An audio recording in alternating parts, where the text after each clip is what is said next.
Kasus dugaan pembunuhan seorang ibu rumah tangga berinisial FA 42 tahun, warga Kampung Sidilem, Desa Telaga Luhur, Kecamatan Waringinkurung, Kabupaten Serang, Banten kini terungkap.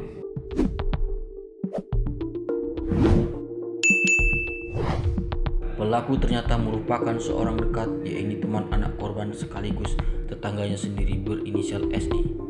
Saat ini pelaku kabarnya telah berhasil ditangkap oleh petugas dari Satreskrim Polresta Serang Kota.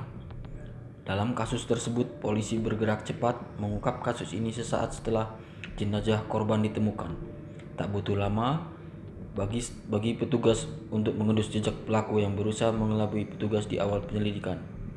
Alvano menjelaskan SI awalnya diperiksa sebagai saksi karena ia mengklaim sebagai orang yang pertama kali menemukan korban dalam kondisi bersimbah darah di dalam rumahnya pada Senin 29 Desember 2025 sore. Namun, skenario tersebut terbongkar setelah penyidik menemukan kejanggalan. Dari hasil pemeriksaan mendalam, terdapat ketidaksesuaian keterangan SI dengan fakta-fakta peristiwa yang disampaikan oleh saksi-saksi lainnya di lokasi kejadian. Akhirnya yang bersangkutan mengaku bahwa telah membunuh korban, ujar Alvano. Setelah mengakui perbuatannya, status SI langsung ditingkatkan dari saksi menjadi tersangka. Saat ini SI masih menjalani pemeriksaan secara intensif di Polresta Serang Kota untuk melengkapi berkas perkara. Terkait motif pembunuhan sadis tersebut, hasil pemeriksaan sementara menunjukkan bahwa SI merasa sakit hati dengan perkataan korban. Hal ini dipicu oleh masalah bisnis keripik yang dijalankan pelaku bersama anak korban.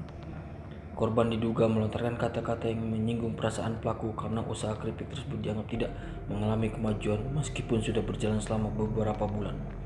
Gara-gara usaha keripik tidak kunjung ada progres dan disuruh berhenti untuk usaha keripik tersebut, kata Alvano.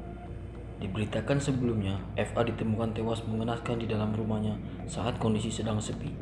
Ibu rumah tangga dengan 3 anak tersebut menderita 34 tusukan di sekujur tubuhnya. Polisi masih mendalami apakah pembunuhan ini telah direncanakan sebelumnya atau dilakukan secara spontan akibat emosi sesaat.